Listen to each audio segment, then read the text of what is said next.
there is a life after, after photography. No, I haven't given up photography. I just document what's going on up and around the house up here. We got a load of firewood up here, and it was dumped in two places. So one day, day after the load came, I went down to check, looked at the load, and there was this lump laying in the grass. Upon closer looking at it, it was a cat. It was still alive, so it was only about a couple of weeks old. So we had to nurse it back. In the meantime, we found another one in the other wood pile.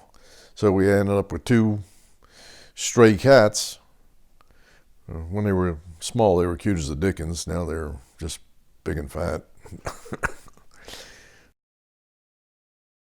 I went to DeMatha High School, and I was their photographer. I picked the hobby up when I was in freshman year, and I became a school photographer by the time I was a junior.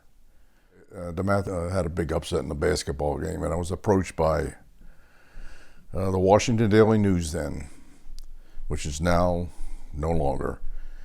They had a sports page on Saturdays for high school sports.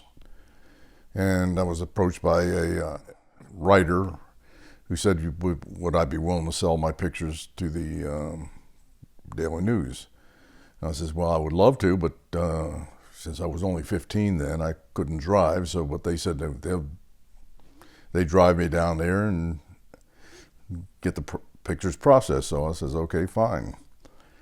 And basically that's how I started getting into the news business, because then I became once I was 16, I could drive, I became their regular photographer for the Daily News. But in the same building was United Press International, which is wire service. And so I met everybody there. And the day I got out of high school, they called me up and says, you want a job? I says, fine. So I started working for them in the darkroom. And for basically about 2 years, I worked in a darkroom, and they said, you're not going to get a photographer's job because you have the military draft. We had the draft back then. So I enlisted into the Army, but with the connections with United Press International, I got a job as a photographer at the Pentagon. And I worked for the Office of the Chief of Information. And then with that job, I traveled pretty much all over the U.S. You'll see a picture of, they sent me down right after Kennedy's assassination. They sent me down to Dallas for assignment at, I think it was Fort Hood. I forgot who I think was there. After I finished at the Pentagon, went back to UPI, and as still working in the darkroom until there was a staff opening. Once a staff opening came, it came pretty rapidly. What you have is general assignments and White House. It rotates, the White House rotates between all the photographers who want to work there. So it's basically every 6 months you were assigned to the White House. That's a very plus job because it involves a lot of traveling and a lot of hard work. You have long hours. When you're traveling, you're mostly up. You could be up to almost 20 hours a day, but you travel on Air Force One. When you travel on Air Force One, they give you a certificate signed by the pilot. There's one that's for Richard Nixon. This is another one for Richard Nixon because he changed the name of the plane during the centennial to the Spirit of 76. So yeah, I've got two of them from then. Here's Gerald Ford's certificate. This is Jimmy Carter's. And then here's an interesting one of my foreign trips. There was a scuffle with the secret police in Belgrade, Yugoslavia.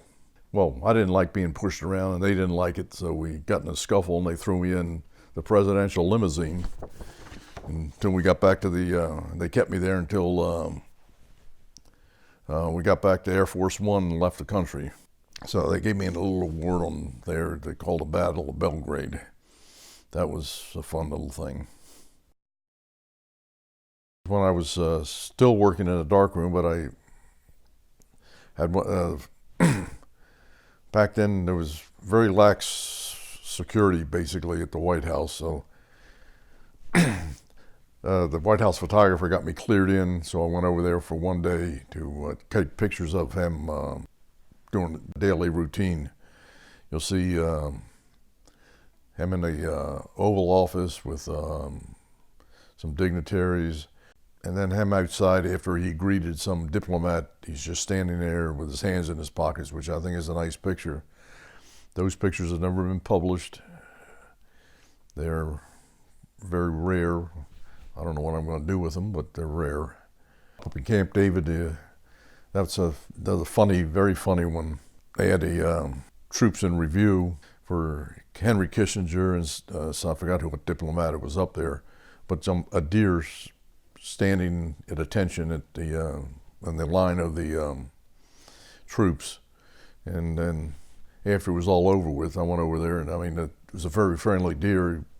You went over there and you go over and pet him. So I went over and petted him. That was very funny. That picture there of the sentry with the snow on his shoulder, that picture was the most printed picture ever in the Pentagon, and also got an award for it. So from the, I got from the Department of Army, I got an award. They had a picture of the year, and I think that was what it was called. After 39 years in the news business, I went to work as an editor for the Associated Press. I worked there for 15 years and then decided to just retire. And there is a life after photography.